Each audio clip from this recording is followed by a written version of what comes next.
তোমাদের সকলকে ওয়েলকাম জানাচ্ছি আমার চ্যানেলে। মহুয়ার দেশ কবিতা থেকে 2025-এ বড় প্রশ্ন না এলেও এমসিকিউ এসএকিউ অবশ্যই আসবে। তো এসএকিউ এর ওপরে একটা ফার্স্ট পার্ট আমি অলরেডি করেছি। তোমরা যারা ভিডিওটা দেখেছো অনেক ধন্যবাদ, যারা দেখোনি তাদের দেখার রিকোয়েস্ট রইল। আর আমার মহুয়ার দেশ সম্পূর্ণ কবিতাটির ওপরে যে ব্যাখ্যা বিশ্লেষণমূলক ভিডিও রয়েছে সেটাও সকলকে দেখতে বলছি। এখানে অসহ্য নিবিড় অন্ধকারে, এখানে বলতে কোথাকার কথা বলা হয়েছে। সমর সেনের মহুয়ার দেশ কবিতায় এখানে বলতে শহর জীবনের কথা বলা হয়েছে। এখানে অসহ্য নিবিড় অন্ধকারে, এখানে অন্ধকার নিবিড় অসহ্য কেন, অথবা এখানে অসহ্য বক্তার কেন অসহ্য বোধ হয়েছে।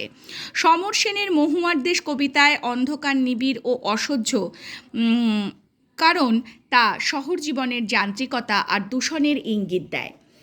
এখানে অসহ্য নিবিড় অন্ধকারে, মাঝে মাঝে শুনি বক্তা কি শোনেন, অথবা মাঝে মাঝে শুনি বক্তা কখন কি শোনেন। মহুয়ার দেশ কবিতায় বক্তা শহরের অসহ্য নিবিড় অন্ধকারে মাঝে মাঝে মহুয়া বনের ধারের কয়লা খনির গভীর বিশাল শব্দ শোনেন। অর্থাৎ কয়লা খনিতে শ্রমিকরা যে কয়লা খনন করার যে কাজ করেন সেই গভীর বিশাল শব্দ তিনি শুনতে পান। কয়লা খনির গভীর বিশাল শব্দ। কয়লা খনি কোথায়? সমর সেনের মহুয়ার দেশ কবিতায় উল্লেখ করা হয়েছে যে কয়লা খনি তা আছে মহুয়ার দেশে, মহুয়া বনের ধারে। কয়লার খনির গভীর বিশাল শব্দ, কয়লা খনির শব্দকে গভীর ও বিশাল বলা হয়েছে কেন? মহুয়ার দেশ কবিতায় মহুয়ার দেশের নিস্তব্ধতাকে যেহেতু কয়লা খনির শব্দ ভেঙে দেয়, তাই তাকে গভীর ও বিশাল বলা হয়েছে। শব্দ গভীর ও বিশাল, কারণ মহুয়ার দেশের যে নিস্তব্ধতা, সেই নিস্তব্ধতাকে কয়লা খনির শব্দ ভেঙে দেয়। শিশির ভেজা সবুজ সকালে কবি কি দেখেন?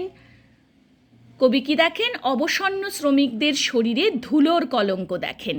তারা কয়লা খনিতে কাজ করেছেন, সুতরাং তাদের শরীরে ধুলো কালি সমস্ত লেগে গিয়েছে, সেটাকেই ধুলোর কলঙ্ক বলা হচ্ছে। অবসন্ন মানুষের শরীরে দেখি, কবি কি দেখেন? কবি সমর সেন অবসন্ন মানুষের শরীরে ধুলোর কলঙ্ক দেখেন। অবসন্ন মানুষের শরীরে ধুলোর কলঙ্ক কবি কখন দেখেন? কবি সমর সেন মহুয়ার দেশে শিশির ভেজা সবুজ সকালে অবসন্ন মানুষের শরীরে ধুলোর কলঙ্ক দেখেন। ঘুমহীন তাদের চোখে হানা দেয়। কাদের চোখে কি হানা দেয়? কয়লা খনির অবসন্ন শ্রমজীবী মানুষের চোখে ক্লান্ত দুঃস্বপ্ন হানা দেয়। মহুয়ার দেশ কবিতায় কবি সমর সেন মহুয়ার দেশ বলতে কোন স্থানকে বুঝিয়েছেন? এটা খুবই ইম্পর্টেন্ট। মহুয়ার দেশ কবিতায় মহুয়ার দেশ বলতে কবি সাঁওতাল পরগনাকে বুঝিয়েছেন।